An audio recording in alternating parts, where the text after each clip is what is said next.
to me. Dieu, il est beau. Dieu, il est beau. Dieu, il est beau pour moi. God is so good. God is so good. God is so good to me. Jesu luthando, Jesu luthando, Jesu luthando kimina. God is so good, God is so good, God is so good, Hij is so goed voor mij. Dio è buono, Dio è buono, Dio è buono per me. Hello children, small and tall. Are you ready for a new KidsLive? Well, the program has already started with the song God is So Good, sung by Snekukucele. Sanibonani bantwana, nina enibafushanyana nani enibade. Ingabe senikulungele futhi ukubukela iKidsLive? Ayike sesiliqalile uhlelo, saliqala ngomculo, iculo elithi God is so good, uNkulunkulu muhle, beliculwa uSnegugucele. Today I'd like to tell you about a famous doctor. His name is Ben Carson. Namhlanje ke ngithanda ukuthi nginixoxele ngodokotela odumile ogama lakhe kunguBen Carson. He counts among the best neurosurgeons in the whole world. Yena ke uomunye wodokotela abawungqa phambili emhlabeni wonke odokotela bengqondo. Now he specialized in operating on children's brains, and that is very, very difficult and risky. Yena ke uomunye wabantu abagxile kakhulu ekulungiseni ingqondo yomuntu okuyinto ke engelula enzima kakhulu. And he became world famous when he helped twins after their birth. They were handicapped, and he performed an operation that nobody had ever tried to do before. Waqala ke lo msebenzi wokuhlinza ingqondo yomuntu eqala ngamawele amabili ayezalwe ehlangene la engqondweni ekhanda. Wakwenza lokho kwaba impumelelo, into abantu abaningi odokotela abaningi ababesaba ukuyenza. Yes, he was the first in the whole world, he and his team of doctors and nurses, that operated on those twins, and the operation took 22 hours, so that's a full day and almost the whole night. Uyimpela ke wabo oqala kanye neqembu lakhe lodokotela ababehlinza ingqondo yalawo mawele ayezalwe ehlangene. Manje ke kwabathatha isikhathi esingangamahora awu-22, kusho ukuthi cishe nje baqeda isuku lonke nobusuku bonke futhi. Dr. Ben Carson, he was born into a poor family in America. Udokotela uBen Carson wazalwa emndenini ompisholo eMelika. He had an older brother, his name was Curtis. Wayenomfowabo omdala ogama lakhe linguCurtis. And the two boys grew up with their mother. She was a very dear lady. Bobabili ke lezi insizwa zakhuliswa uma wazo owayebathanda kakhulu. But she had to work hard to be able to raise her two boys, so she was out the whole day at work. Kodwa ke kwakudinga ukuthi esebenze kanzima ekhulisa lezi insizwa zakhe, kwakudinga ukuthi usuku lonke ahamba emsebenzini. And Ben, he was a good boy. uBen ke yena wayemfana olungile. For 2 years, the family lived with his uncle and aunt in Boston. Iminyaka emibili lo mndeni babehlala nomalume wabo eBoston. Ben's uncle and aunt were very kind to them. They were Christians. Umalume kaBen kanye nomalumekazi wakhe babengamaKristu, beyabantu abalungile. And so Ben always went to church with them, and he could visit a Christian school. Ngakho kuBen wayehlala njalo ehamba nabo aye enkonzweni futhi wakwazi futhi nokuthi aye esikoleni. And when he was 8 years old, he gave his life to the Lord Jesus. Kwathi lapho eneminyaka esishiyagalombili wayesenikela impilo yakhe kuJesu. And from that time on, he had a deep desire and wish to become a doctor one day. Kusukela ngaleso sikhathi ke wayeseba nokulangazelela okukhulu ukuthi ngelinye ilanga uyafisa ukuthi abe udokotela. By the time Ben got to high school, his mother had managed to buy their own little house. Ngesikhathi uBen esefinyelela emabangeni aphezulu emfundo, uma wakhe wayesekhonile ukuthi akwazi ukuqoqa imali wakwazi ukuthenga indlu. But when Ben started high school, things got really tough for him. Kodwa uBen lapho esese high school izinto zaqala zaba nzima. The other children teased him for his clothes he wore, and he suffered under peer pressure. Kwaba nzima ngenxa yokuthi ezinye izingane zazilokhu zimgcona uBen ngendlela ingubo zakhe zaziyiyo zimchukuluza ngalokho. His friends meant so much to him, he didn't want to lose them, he wanted to be part of the group. Futhi babemnikeza leyo ngcindezi manje abangani bakhe babebaleke kakhulu kuye wayethanda phela naye ukuthi abe ingcenye yabo. So one day, when he came home and his mother happily showed him a pair of trousers she had bought that day in town on sale, he was not happy at all. Ngelinye ilanga wabuya esikoleni mayibuya esikoleni hawu nangu mama wakhe umlindele umthengele ibhlukwe. Hawu mayethi amnikezela ibhlukwe uBen akangajabula nje. He looked at them, the pockets, and he said, "Ah, mother, never. I'll never wear this pair of trousers. They are too old-fashioned." And he got angry at his mother. Hawu walibuka leli bhlukwe wathi ini ma angeke mina ngize ngiligqoke leli bhlukwe alikho sesitayeleni alikho kwi-fashion ngeke ngiligqoke. And one day at school, as he was walking down the corridor of the high school, Jerry, one of his schoolmates, classmates, who was much bigger than him, said, Ngelinye ilanga ke uBen esesikoleni ehamba nje maphakathi nesikole kwase kuqhamuka uJerry owayesekhuluma lokhu. he said, "You know, Ben, the answer you just gave now in the English lesson was such a stupid answer." Wathi uJerry kuBen uyazi le mpendulo kade uyisho lapha eklasini ayi bekuyimpendulo yobulima.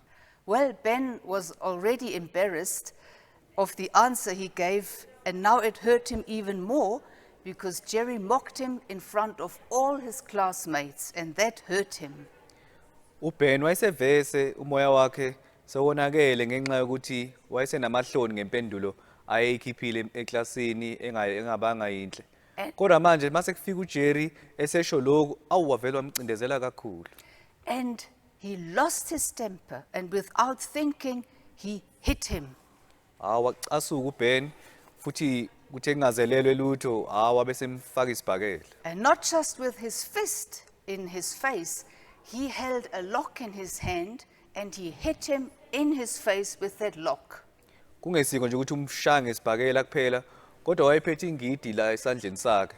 Kusho ukuthi wathi mayemshaya nje ngesibhakela leso kukhona nengidi la wamshaya ngakho konke. The blood poured down Jerry's face, and a few minutes later, Ben found himself in the principal's office. Wayesopha kuJerry igazi lehla la ebusweni. Kuthe emzuzwini engemngaka emva kwaloko uBen wayesebizwe eoffice likathishanhloko. Of course, he apologized and apologized again and again and said, "If I had remembered that the lock was in my hand, I wouldn't have hit him with the lock." Yebo ke wayiloke exolisile uBen eloke exolisile elokesho ukuthi awu ukubane ngikhumbulile nje ukuthi ayibo ngiphethe ingidi lana mhlambe bengeke ngize ngimlimaze. And on another day, when he was out in the street, one of the neighbor children, threw a stone at him. Kwathi ngolunye usuku omunye umfana komakhelwane wayesemshaya ngetshe. Now the rock didn't hurt Ben, Kodwa itshe kalizange limlimaze uBen. but again he couldn't control himself. Kodwa futhi ke emva kwaloko wahluleka ukuzibamba. He took a bigger rock and threw it at that boy into his face. Wayesexosha imbokodi itshe elikhulu wamphindisela ngalo lona kade emjikijela. And he broke his glasses and smashed his nose. Wamshayela ebukweni ayegqokile lo mfana wayesemphula la ikhala. So, with Ben, it went from bad to worse, and not long after this, the unthinkable happened. Kwaqhubeka ke Ben kusuke ngazathi kusuka kokubi kuya kokubi kakhulu. Kwase kwenzeka lokho kulandelayo. Ben and his friend, Bob, were listening to the radio in the street. uBen nomngani wakhe Bob babelalela ilokhuzana umsakazo elokhuzi emgaqweni. And then while they were listening, all of a sudden, out of the blue, Bob just changed the channel. Kuthe besalalele kusemnandi awunangi sekusuka manje uBob eseshintsha la ichannel. Saying to Ben, "You call that music? Ethi Ben kubiza ngomculo lokho. It's better than what you like to listen to," Ben yelled back at him. uBen wamphendula wathi akungcono kabi kunaloko wena othanda ukulalela. "Come on, Ben," Bob said. "You always..." But Ben didn't hear what Bob was still saying to him. Wathi uBob hayi wena njalo nje uhlala uthe senjalo akazange saloku ilalela konke lokayikusho. In an instant, blind anger took hold of him, took possession of him, and grabbing a pocket knife that he kept in his back pocket, he flung it open. Kungazelele lutho ubephethe ummese la ekhukhwini lakhe la ngemuva uBen wayesewuhosha. And threw himself on the boy, Bob, that had been his friend. Wayesewufaka kuye umngani wakhe lona uBob akade ehlezi naye. And he thrust the knife toward Bob's stomach. Wawubhekisa la ngasesiswini sika Bob. Now, Bob was wearing a belt like that, uBob wayegqoka ibhande elinje. and the knife hit with full force the buckle of the belt, so hard that the blade snapped. Mayethi uyawufaka ummese lona ngenhlanhla ummese washaya insimbi yebhande la ngaphambili ngendlela owayefake ngayo amandla yaze wanqamuka ummese. The blade snapped and fell to the ground. Wawa phansi. Now I will let Ben tell you the rest of his story. Manje ke sengizoshiyela kuye uBen ukuthi anixoxele ke indaba yonke. I stared at the broken blade, Ngawubuka lo mmese osunqamukile. and when weak, I started shaking. Ngaqala manje ngaqhaqhazela. I had almost killed him. Cishe ngambulala. I had almost killed my friend. Cishe ngambulala umngani wami. If the buckle hadn't protected him, Bob would have been lying at my feet, dying or severely injured, wounded. Ukube lensimbi ayimsizanga, ayimvikelanga, ngabe kusho ukuthi lo mngani wami uselele la enyaweni zami manje wopha igazi. Bob didn't say anything. He just looked at me, unbelieving. uBob akazange asho lutho. Wayeloku engibuka nje wangibuka engakholwa ilento. I'm sorry, I muttered, dropping the handle. Ngaqala ngangingiza ngithi ngiyaxolisa ngiyubeka phansi ummese. I couldn't look him in the eye. Ngangihluleka ukumbheka ngisho emehlweni. Without a word, I turned around and ran home. Ngangizange ngisasho lutho ngavese ngajika nje ngabaleka ngabheka ekhaya. Thankfully, the house was empty, for I couldn't bear to see anyone. Ngenhlanhla ke mangifika ekhaya kwangekho umuntu ngoba ngangizohluleka nje ukubabuka emehlweni. I raced to the bathroom where I could be alone and locked the door. Ngase ngiqonda endlini encane ebathroom lapho ngangizokwazi khona ukuthi ngifike ngibe ngedwa ngikhiye umnyango. I tried to kill Bob. I tried to kill my friend. Bengizama ukubulala umngani wami uBob. This is crazy. I must be crazy. Hayi lento le isangene cishe bengisangena impela. 2 hours passed. Kwadlula amahora amabili. I felt sick to my stomach. Ngazizwa kungathi ngiyagula manje la esiswini. Unless I get rid of this temper, I'm not going to make it. Uma ngingakulahli lokusheshe ngicasuke kangaka khona inkinga ezongivelela. If Bob hadn't worn that big buckle, he'd probably be dead now, and I'd been on my way to jail. Uma nje uBobo bengaligqokile kusho ukuthi leli bhande ngabe ke sefile manje ngabe nami sengisejele.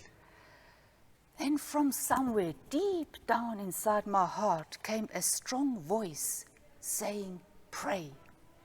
Kwase kuthi kusenjalo phakathi ekujuleni kwenhliziyo yami kwase kuba khona iphimbo elithi thandaza.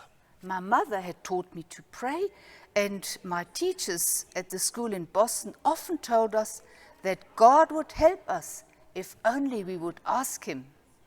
Umama ke wayengifundisile ukuthandaza futhi esikoleni eBoston othisha babesitshela ukuthi uma ngabe sizithola sisenkingeni kuyosiza ukuba simcele uNkulunkulu asize.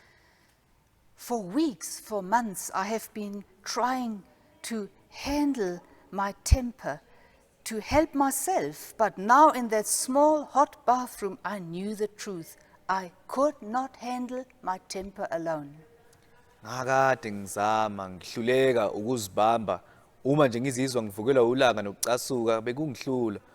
La ngifikele iqiniso lapho sengila ebathroom ukuthi impela ngiyahluleka ukuzibamba. Lord, I whispered, you have to take this temper from me.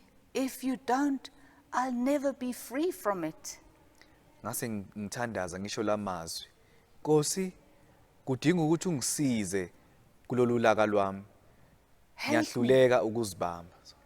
Sorry, help me. I'll end up doing things a lot worse than trying to stab one of my best friends.